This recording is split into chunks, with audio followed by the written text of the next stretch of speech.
Assalamualaikum warahmatullahi wabarakatuh. Bismillah, alhamdulillah. Wassalatu wassalamu ala rasulillah. La hawla wa la quwata illa billah, amma ba'd. Puji syukur pada Allah subhanahu wa ta'ala atas semua limpahan karunia nikmatnya. Salawat serta salam mari kita selalu haturkan kepada Nabi kita Muhammad sallallahu alaihi wasallam. Mudah-mudahan kita mendapatkan syafaat beliau hingga yaumul akhir. Amin ya rabbal alamin. Para bapak, ibu dan jamaah sekalian, saya hanya akan mengulang-ulangi apa yang biasa saya sampaikan untuk mengisi kekosongan. Kemarin ibu-ibu bertanya, kalau surat yang turun itu yang pertama kali, napa Bu? Kalau ini Iqra niku surat napa? Al-Alaq nggih, Al-Alaq dan seterusnya nggih. Tetapi di Al-Qur'an kok awalnya Al-Fatihah. Nggih. Kok awalnya Al-Fatihah. Kemarin ibu-ibu ada yang tanya seperti itu. Wonten ingkang saged jawab, Pak? Ya napa jawabane?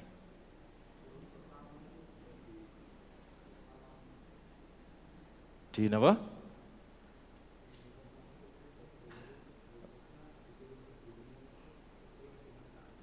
Nggih, alhamdulillah nggih. Ini nek mboten Jamal Hidayah mboten saged jawab niki, Bu. Sudah terjawab nggih. Masya Allah. Jadi kita itu kalau memperingati nuzulul Quran itu tanggal 17 Ramadan. Tetapi di surat Al-Qadar, inna anzalnahu fi Lailatul Qadar, bahwa Al-Quran itu diturunkan di malam Lailatul Qadar. Sementara yang disebut dengan malam Lailatul Qadar itu adalah malam yang masyhur, Pak nggih, bahwa malam Lailatul Qadar itu di sepertiga yang terakhir. 17 Ramadan kan belum sepertiga yang terakhir kan begitu. Jadi Al-Quran itu secara langsung dari Lauhil Mahfud ke Baitul Izzah, yaitu langit dunia ini, itu turun secara langsung itu di malam Lailatul Qadar. Nah, malam Lailatul Qadar ini juga Ramadan juga. Kemudian Al-Quran yang turun secara berangsur-angsur berdasarkan keperluan itu yang pertama kali di tanggal 17 Ramadan. Nggih, pun paham nggih? Nah, itu Al-Qur'an yang turun pertama kali. Berarti yang kita peringati itu pertama kalinya turunnya Al-Qur'an yang biasa kita peringati di bulan Ramadan itu. Nah, para jamaah sekalian, hari ini saya akan menyampaikan tentang surat Ad-Duha. Tentang surat Ad-Duha. Jadi kalau surat yang pertama kali turun itu adalah Al-Alaq 1-5, Iqra dan seterusnya itu. Kemudian yang kedua, ini jedanya beberapa hari saja. Itu surat Al-Mudaththir. Nah, setelah itu Pak nggih, setelah itu ini ada jeda sekitar 40 hari. Jadi kalau panjenengan dikasih SK, setelah dikasih SK kok nggak ada tindak lanjutnya, jenengan ini rodok curiga, saya ini jadi Rasul beneran apa enggak, kira-kira begitu. Nabi juga demikian, Nabi merasa saya ini jadi Rasul temenan apa enggak. Sedangkan orang-orang yang sudah tahu selentingan-selentingan itu kemudian mengejek Nabi. Oh, buktinya gak medun maneh. Gak medun maneh, gak berlanjut, paling gak sido paling. Kira-kira begitu. Sehingga di masa-masa itu kemudian Nabi ini merasa apa yang salah dari saya. Apa yang salah dari saya. Atau kemarin-kemarin itu yang datang itu bukan malaikat tapi jin yang menggoda saya. Kira-kira begitu. Sehingga di masa-masa itu kemudian Nabi ini hanya melakukan Yang pertama tawakal kepada Allah, kemudian memperbanyak tawaf, memperbanyak istighfar, dan memperbanyak tasbih. Dan berhari-hari beliau menangis, merintih, dan memohon ampun, Pak. Nah ini luar biasanya, Pak. Jadi yang kalau ada sesuatu itu yang perlu dikoreksi itu kitanya, bukan Allahnya. Bukan Allahnya, tapi kitanya. Jadi beliau mohon ampun dan memohon petunjuk, barangkali ada yang kurang pas. Nah, para jamaah sekalian, di antara harapan dan keputusasaan itulah beliau pulang. Beliau kemudian yang merasa lelah secara fisik, juga lelah secara ruhani, ini kemudian mengadu atau curhat kepada istrinya, dan istrinya luar biasa. Istrinya luar biasa, yaitu Sayyidatina Khadijah itu. Beliau adalah seorang yang bisa memberikan motivasi kepada suaminya. Memang usianya di atas Nabi, sehingga seakan-akan Nabi ini selain punya istri juga punya ibu, Pak. Jadi kalau diruntut, Pak, Sayyidatina Khadijah itu dengan ibu Nabi itu lebih tua Sayyidatina Khadijah. Sayyidatina Aminah itu wafat umurnya masih 12 tahun ketika melahirkan Nabi itu, masih 12 tahun. 12 tahun ditambah 25 tahun, pinten? 37. Sementara Nabi ketika menikah dengan Sayyidatina Khadijah, umurnya 25, yang Sayyidatina Khadijah umurnya 40. Jadi masih tua Sayyidatina Khadijah. Sehingga selain sebagai istri juga seakan-akan sebagai ibu yang menasihati, mampu menasihati. Masya Allah.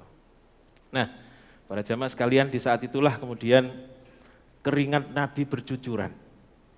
Keringat Nabi bercucuran sebagaimana ketika beliau mau mendapatkan wahyu yang kedua, surat Al-Mudaththir itu. Jadi ada suara seperti lonceng itu, gemerincing yang sangat memekakan telinga. Kemudian keringatnya bercucuran. Kenapa? Karena bebannya sangat luar biasa. Quran itu ketika diturunkan bebannya sangat luar biasa. Sehingga ketika Nabi duduk di onta itu, ontanya langsung deprok. Saking beratnya. Dan itu diturunkan kepada manusia. Sehingga menahan ini, Pak, menahan beratnya ketika Quran dimasukkan ke dalam hati Nabi itu sampai kadang semaput, Pak. Masya Allah. Ini Al-Quran. Sehingga di surat Lau angzalna niku, Lau angzalna hadzal Qur'ana ala jabalil la ra'aitahu niku khasyi'an mutasaddian min khasyatillah. Al-Hasr nggih, Al-Hasr. Andaikan Al-Quran diturunkan ke gunung-gunung itu, maka gunung-gunung itu akan meledak karena takut. Masya Allah. Berarti manusia itu, kalau Nabi, Pak, Nabi itu lebih dahsyat, lebih hebat daripada gunung-gunung itu. Maka kemudian malaikat Jibril turun membawa wahyu yang ketiga, yaitu surat Ad-Duha. Langsung ayat 1 sampai ayat 11. Coba kita baca sama-sama, Bu. Bapak, nggih. Sama-sama, 1, 2, 3. A'udzu billahi minasy syaithanir rajim.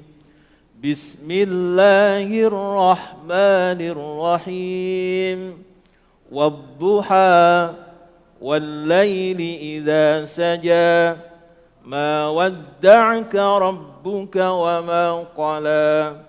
وَلَلْآخِرَةُ خَيْرٌ لَكَ مِنَ الْأُولَى وَلَسَوْفَ يُعْطِيكَ رَبُّكَ فَتَرْضَى أَلَمْ يَجِدْكَ يَتِيمًا فَآوَى وَوَجَدَكَ ضَالًّا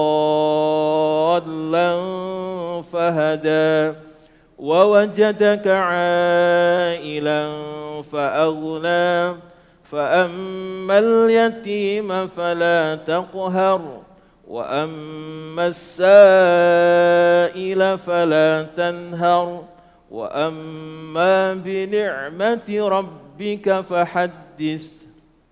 Shadaqallahul azim. Pun mantun, Mbak. Mantun mau lanjut. Oke, kalau lanjut lagi Dip. Masya Allah. Wadduha wal laili idza saja. Demi waktu duha dan demi malam apabila telah sunyi. Masya Allah. Jadi dua ayat ini seolah-olah memanggil kita. Kalau waktu itu konteksnya Nabi, ya. Konteksnya Nabi. Wahai orang-orang yang bersedih, malam yang sunyi dan gelap telah engkau lalui. Wahai Nabi, wahai Muhammad, kesedihan telah engkau lalui. Nah, itu kalau konteksnya Nabi. Nah, ini kita bawa ke konteks kita sekarang ini. Jadi malam yang sunyi dan gelap telah engkau lalui. Sebentar lagi kegelapan itu akan sirna di saat waktu duha. Masya Allah. Matahari akan terbit menyinari dan menghangatkan tubuhmu. Lihatlah cahaya duha. Ya. Maka lihatlah cahaya duha dan katakan, wahai Allah, bersamaan dengan terbitnya matahari, saya yakin, ini bahasanya Prof. Ali, saya yakin engkau pasti dan pasti Maha Kuasa menerbitkan pula harapan baru untukku. Nah, kira-kira begitu. Jadi kesedihan, permasalahan, kesulitan itu diibaratkan waktu malam. Dan malam itu pasti akan berganti, Bu. Gak malam terus, jangan tuh malam terus. Kecuali wonten musibah gunung meletus terus abunya itu tebal, terhalang matahari terhalang oleh abu. Itu pernah terjadi ketika Gunung Krakatau tahun pinten 1800-an. Kula dereng lahir, jenengan ki dereng nggih. Itu pernah terjadi kegelapan selama 1 minggu. Masya Allah. Gunung Krakatau. Jadi kita ini boleh sedih tapi jangan berlarut-larut. Ada masalah. Semuanya ada masalah Pak kita ini. Jangan berlarut-larut, sebab waktu duha, matahari akan terbit, akan menyinari, dan bersama dengan waktu duha itu, kita mempunyai harapan-harapan yang baru. Ma wadda'aka rabbuka wa ma qala. Tuhanmu tidaklah meninggalkanmu dan tidak pula benci kepadamu. Jadi kalau kita ini diberi masalah, diberi cobaan, itu bukan berarti bahwa Allah itu benci, bukan. Mosok kita yang kita sujud 5 kali sehari minimal, poso nggih poso, wonten santunan anak yatim nggih nderek, santunan fakir miskin nggih nderek. Mosok itu kemudian Allah benci, Pak? Tidak mungkin, Pak. Tidak mungkin. Kalau Allah memberikan sesuatu yang tidak pas dengan kita, itu memang waktu itu yang terbaik yaitu. Jadi tidak ada yang namanya takdir jelek itu. Yang ada adalah takdir yang tidak sama dengan keinginan kita. Ya, itu perlu kita pahami, Bung. Jadi sekali lagi tidak ada takdir yang jelek, itu tidak ada. Allah tidak membuat takdir yang jelek. Tetapi yang ada adalah takdir yang tidak sesuai dengan keinginan kita. Masya Allah. Jadi Tuhanmu tidaklah meninggalkan kamu dan tidak pula membenci kamu. Jadi sekali lagi saya sampaikan bahwa seberat apapun cobaan, setinggi apapun masalah, itu sama sekali bukan Allah sedang murka kepada kita. Tetapi yang Maha Rahman dan Rahim itu, pasti itu memberikan yang terbaik untuk hambanya. Dan Allah tidak mungkin berpangku tangan membiarkan kita dalam derita yang tidak berkesudahan. Maka kita ini kalau membuat senyum anak-anak yatim, kemudian fakir miskin, tetangga-tetangga yang lain, pastilah itu nanti akan membuat Allah senang. Oleh sebab itu bahwa senyum anak-anak yatim yang kita santuni, senyum tetangga-tetangga yang kita berikan sedekah sedikit-sedikit itu adalah senyum Allah kepada kita. Jadi tidak mungkin Allah membenci kita. Walal akhiratu khairul laka minal ula. Dan sungguh hari kemudian itu lebih baik bagimu daripada sekarang. Jadi sekarang ini kita sedang bersusah payah dalam musim tanam. Jadi dunia itu adalah musim tanam, bukan musim panen. Jadi jangan mengharapkan panen di dunia. Dunia adalah musim tanam. Dan kita sekarang ini masih bersusah-susah dalam menanam itu. Melawan badai, melawan halilintar. Tetapi yakinlah kelak kita akan berpanen raya. Kalau lagunya Rhoma Irama itu, berakit-rakit dahulu, berenang ke tepian. Sakit-sakit dahulu, bersenang-senang kemudian. Terusan ini apa Pak? Pahit rasanya empedu, manis rasanya gula, dan seterusnya. Kalau badannya nyok sungkan, gak enak suaranya. Masya Allah. Jadi bersakit-sakit dahulu, bersenang-senang kemudian. Ayat ini meyakinkan kita bahwa semua tantangan yang diberikan Allah itu adalah untuk kegembiraan kita nanti di akhirat kelak. Jadi sekali lagi Bu, bahwa di dunia ini musim tanam, bukan musim panen. Di dunia ini ibaratnya Bu, panjenengan mau rekreasi. Nah, di dunia ini golek sangu untuk rekreasi. Setelah rekreasi, bukan musimnya lagi mencari uang. Ya sudah, bekal sampean itu. Kalau bekalnya akeh, aman saja, bonek, kelaparan di sana. Sehingga ketika rekreasi itu sudah tidak ada lagi orang yang bekerja. Waktu rekreasi kok bekerja. Masya Allah, kira-kira begitu. Wala saufa yu'tika rabbuka fatardha. Dan kelak Tuhanmu pasti memberikan karunia kepadamu, lalu hatimu atau kamu menjadi puas. Sinten sing teng donya niki pun merasa puas, angkat tangan. Betul-betul nggih? Jadi memang di dunia itu tidak bisa memuaskan orang, Bu. Masya Allah, tidak bisa. Kita punya harta satu rumah, pengen dua, dan seterusnya. Sehingga ada kisah ini, orang Jerman, Bu. Ini moco salah satu hadis Nabi, tapi bukan bahasa Arab. Dia ini penasaran, ini sopo jane sing ngomong kok wapi temen. Omongannya seandainya satu bukit itu berisi uang, semuanya, itu milik satu orang, maka dia pasti akan menginginkan bukit yang lain. Akhirnya dia punya pembantu, Pak. Pembantu itu, ini tuan tanah ini Pak yang punya ini, yang moco tulisan Nabi itu, tapi bukan bahasa Arab. Lalu pembantunya dibilangi begini, sampean sedino iki tak kongkon melayu, muteri tanah saya ini. Nah, muterane sampean iku engko nek wis duk nggih, wis tutuk malih muter iku PN nggih. Sampean jupuk pek tanah sampean itu. Apa yang terjadi, Pak? Pertama lari, Bang, lari ngulon terus ini. Ngulon terus, napa kok ngulon terus? Cek oleh akeh maksudnya. Cek oleh akeh, kadang belok-belok. Sampai sore kok ngulon terus. Lih, dielingno kalau tua nih. Lih sampean kok ngulon terus iku, engko tanah sampean iku sak baris tok. Akhirnya belok, Pak.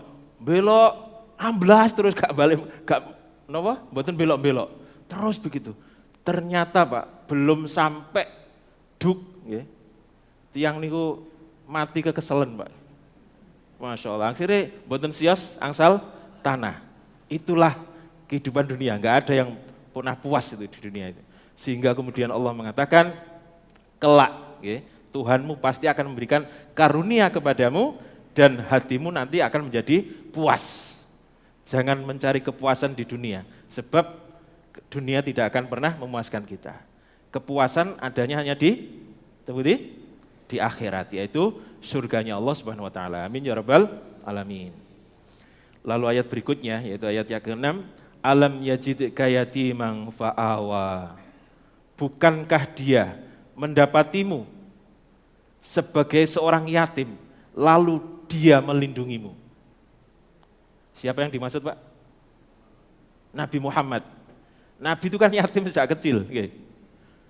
Jadi Allah ingin memahamkan nabinya bahwa dulu kamu itu yatim, ya. Dulu kamu yatim dan yang memberikan penjagaan adalah Allah Subhanahu wa taala. Bahkan sampai beliau menjadi nabi.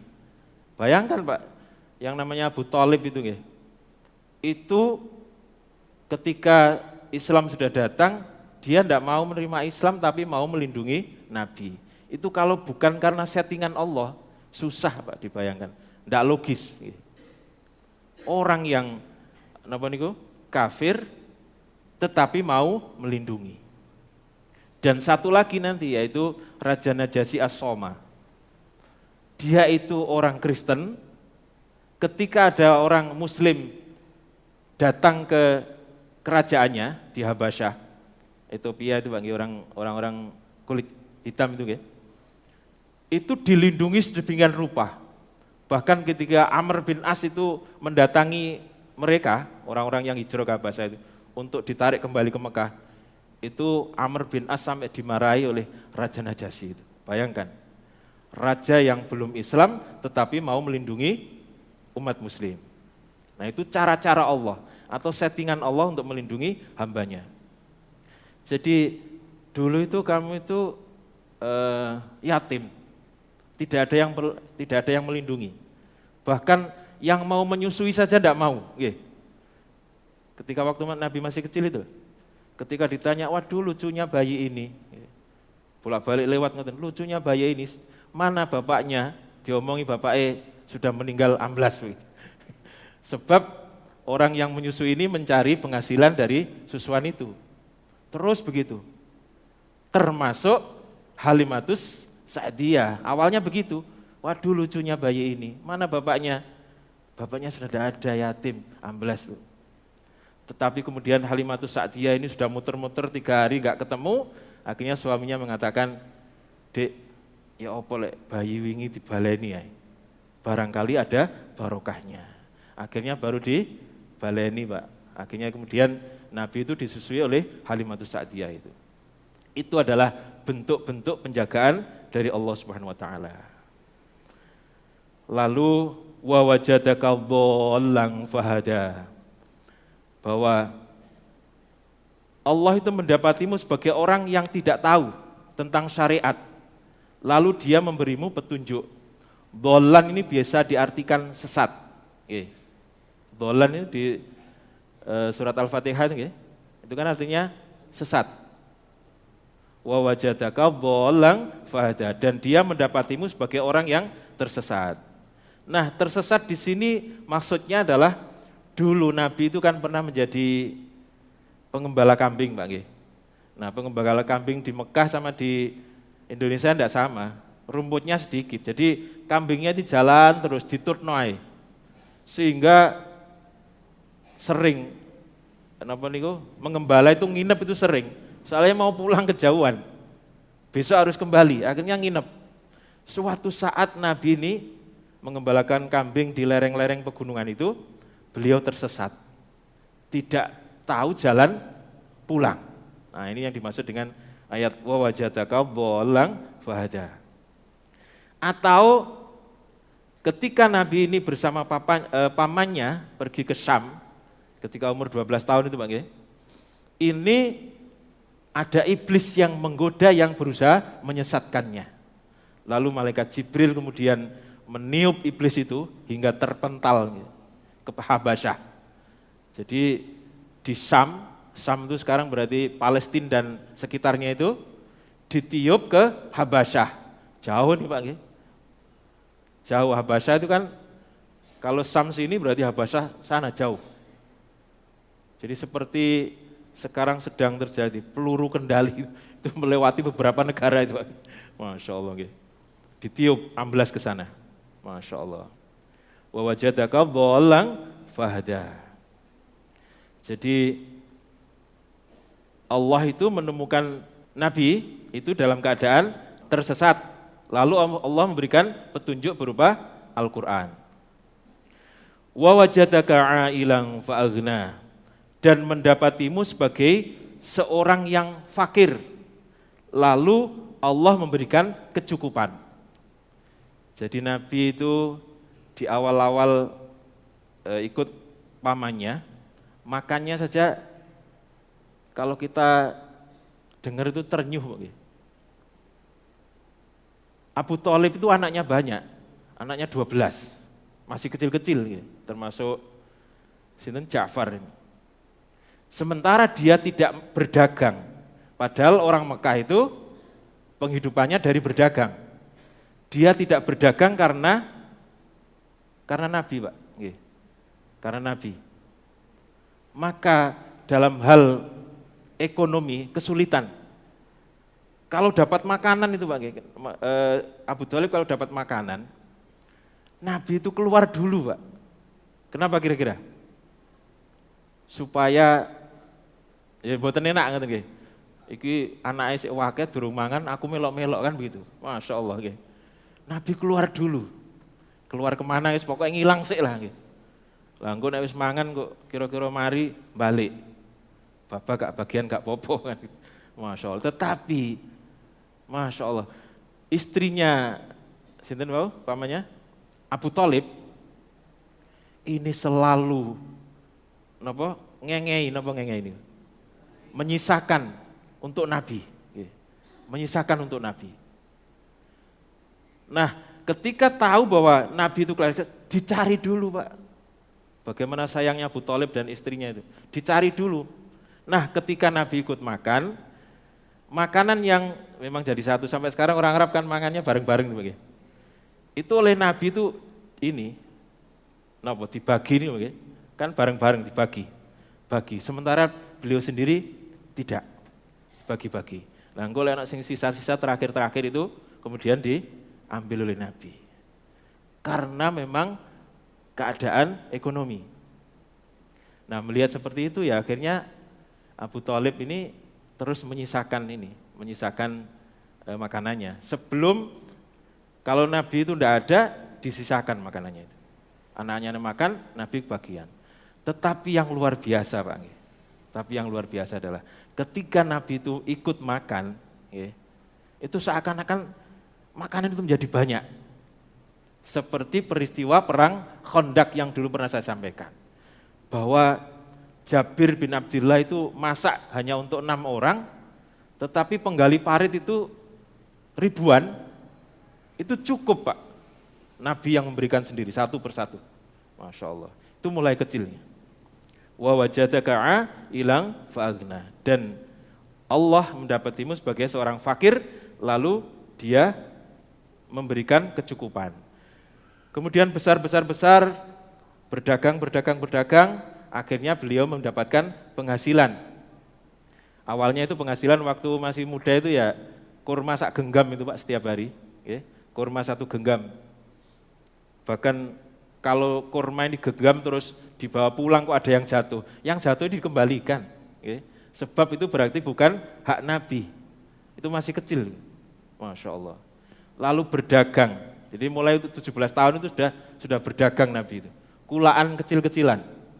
Sampai nanti umur 20 tahun itu sudah dipercaya orang Mekah untuk membawa dagangan ke luar negeri. Sampai usia 25 tahun nanti akan dipercaya oleh Sayyidatina Khadijah untuk membawa dagangan yang jauh lebih besar. Itulah cara Allah untuk mencukupi Nabi yang awalnya fakir. Lalu ayat yang ke-9. Fa'ammal yatima fala taqhar. Maka terhadap anak yatim itu kan soro sampean itu soro, kira-kira Allah mengatakan begitu. Terhadap anak yatim janganlah engkau berlaku sewenang-wenang. Sewenang-wenang itu misalnya anak yatim di rumah kita juga punya anak. Jangan sampai iki mburi nek mangan mburi. Ojo disi nguntek-entek yake. Anakku sing mangan. Jangan sampai begitu, itu namanya sewenang-wenang. Masya Allah. Kemudian yang terakhir, masih ada 2 ayat, wa ammas-sa'ila fala tanhar. Terhadap orang-orang yang meminta-minta, janganlah engkau menghardik. Menghardik niku napa? Bukan mengusir, napa? Yo ngasih tapi sik enom ngono. Kata-katanya itu lho Pak. Boyo kerja po sik enom ngono. Nah, kira-kira begitu. Nah, permasalahannya Pak nggih, permasalahannya. Kalau dulu orang meminta-minta itu untuk makan, sehingga kita boleh ngasih makanan itu. Tetapi sekarang itu meminta-minta bukan untuk makan, profesi. Nah itu yang bermasalah. Okay? Sebab ketika orang itu meminta-minta, kemudian dibuat makan lebih, selebihnya itu adalah api neraka. Okay? Kalau panjenengan ngasih peminta-minta kok, misalnya dikai 20.000, berarti jenengan nyumbang neraka itu. Ampun kata-kata yang kayak tiang minta-minta yang kita tahu bahwa itu adalah profesi. 500 atau berapa itu aja. Atau kalau jenengan mau, Pak menggutung warung delek kuro, mangan kali kulo, beres wis. Ya, itu baru aman panjenengan. Tapi kalau ngasih lebih, itu berarti panjenengan nyumbang api neraka kepada saudara kita. Dan yang terakhir, wa amma bi ni'mati rabbika fahaddits. Terhadap nikmat Tuhanmu maka nyatakanlah. Nyatakanlah ini disuruh cerita-cerita. Cerita-cerita tok Pak. Kali ngundang wong kali dikai berkat. Ampun cerita tok. Itu namanya wa amma bi ni'mati rabbika fahaddits. Nah, yang namanya wa amma bi ni'mati rabbika fahaddits ini tipis dengan flexing loh Pak. Beda tipis. Ini pamer atau ini tahadus bin ni'mah, itu beda tipis. Yang tahu hanya kita. Sehingga kita harus punya standar ganda. Kalau ada orang yang mengupload kenikmatannya, kita harus berhusnudzon bahwa orang ini adalah orang yang tahadus bin ni'mah. Tetapi kalau kita harus diteliti dulu. Harus kita jangan wah iki mangan enak nek restoran tak foto, cekrit, diupload. Nah, kalau niatnya cuma pengen wong-wong ben ro aku mangan gini-gini. Nah, itu namanya flexing. Pamer itu namanya, bukan tahadus bin ni'mah. Masya Allah, saya kira begitu. Mudah-mudahan bermanfaat, kurang lebihnya mohon maaf. Wassalamualaikum warahmatullahi wabarakatuh.